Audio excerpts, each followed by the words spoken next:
જય શ્રી કૃષ્ણ મિત્રો। આજે મહાભારતની એક નાનકડી વાત કહેવા જઈ રહ્યો છું। જ્યારે દુર્યોધન દુર્વાસા ઋષિની સેવા કરી રહ્યો હતો ત્યારે તે જગ્યાએ મામા શકુની આવ્યા। ત્યારે દુર્યોધનને સાઈડમાં લઈને કીધું કે દુર્યોધન કે દુર્વાસા ઋષિની સેવા કરી લીધી? તો કે હા, મને બહુ જ આનંદ થયા અને મને આશીર્વાદ આપ્યા। તો હવે તું એને કે મારા ભ્રાતાશ્રી યુધિષ્ઠિરને પણ આનો લાવો આપે, સેવા કરવાનો, એને પણ આશીર્વાદ આપે। એટલે તું દુર્વાસા ઋષિને કે એને પણ સેવાનો લાભ આપો અને જે તે સમયે એ વનવાસમાં હતા, વનવાસ હતો તો ત્યાં પણ એને સેવાનો લાભ આપો। તો દુર્વાસા ઋષિ તેની સાથે જે પણ મુનિઓ સાથે હતા તે બધા યુધિષ્ઠિર પાસે ગયા। યુધિષ્ઠિરને કીધું ભોજનની તૈયારી કરો, અમે બધા મુનિઓ સ્નાન કરીને આવીએ।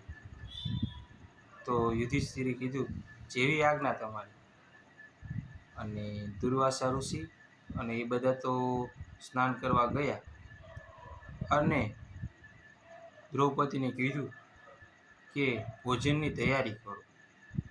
પણ જ્યારે યુધિષ્ઠિરને વનવાસ કરી રહ્યા હતા ત્યારે તેની પાસે અન્ન નહોતું, કારણ કે વનવાસનો મતલબ જ એ થાય કે ભેગું કંઈ લઈ આવવાનું ન હોય, ભેગું કંઈ કરવાનું ન હોય, વનવાસ ભોગવવાનો હોય।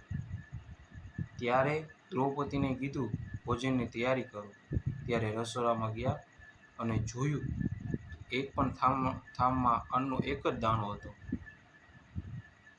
ત્યારે દ્રૌપદીએ ભગવાન કૃષ્ણ ભગવાનને યાદ કર્યા, દ્વારકાધીશને, હે કૃષ્ણ, હે માધવ, હવે આમાંથી તો તમે જ બચાવો।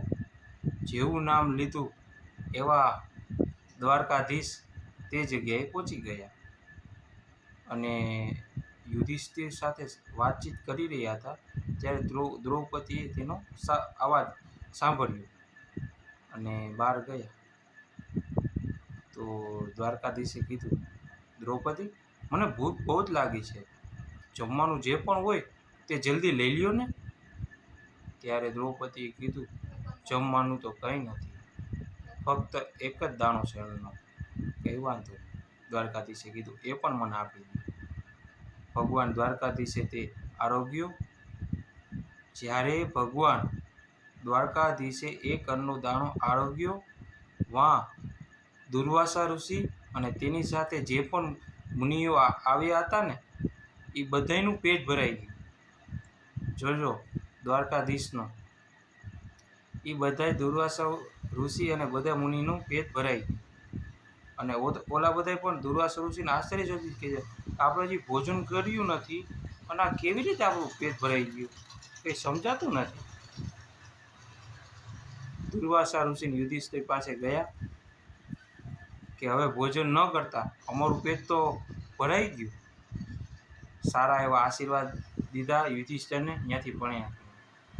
અને ત્યારે યુધિષ્ઠિર, દ્રૌપદી અને પાંડવોને ખ્યાલ આવ્યો જ્યારે જે પણ આપણે સાચા દિલથી ભગવાનને યાદ કરીએ છીએ ને ત્યારે છે ને ભગવાન આપણી મદદ કરે છે। સાચા સમયે દ્વારકાધીશ કૃષ્ણ ભગવાન આવીને એટલે યાદ કર્યા કૃષ્ણ ભગવાનને અને યુધિષ્ઠિરની ને પાંડવોની લાજ રાખી। એટલે મિત્રો, આ નાનકડી વાતમાં એ કહેવાનું વાત છે કે તમારી સામે કોઈ પણ જાતની પરિસ્થિતિ આવે, મુસીબત, કોઈ પણ જાતની મુસીબત આવે એકવાર ભગવાન દ્વારકાધીશને યાદ કરી લેજો। કોઈ પણ જાતનો તમારો પ્રશ્ન હશે, કોઈ પણ જાતની મુસીબત હશે ને, સાચા દિલથી યાદ કરશો ને તો દ્વારકાધીશ તમારું બધું સોલ્વ કરી દેશે। અને થશે ને તો જેવી રીતે યુધિષ્ઠિર ત્યાં રૂબરૂ આવી ગયા હતા ને એવી રીતે તમારે ત્યાં પણ રૂબરૂ હેલ્પ કરીને વયા જશે ને તો તમને પણ ખ્યાલ નહીં આવે। અને હાલનું ઉદાહરણ દઉં ને તો બહુ એટલો સમય નથી ગયો, 36 વાર નરસિંહ મહેતા ત્યાં રૂબરૂ હાજરમાં ગયા છે એનું કામ કરવા માટે।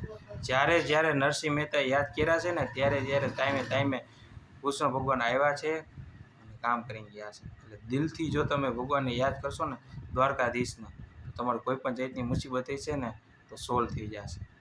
જય દ્વારકાધીશ. માગો વિષ ને આપે ધીશ, એ દ્વારકાવાળો.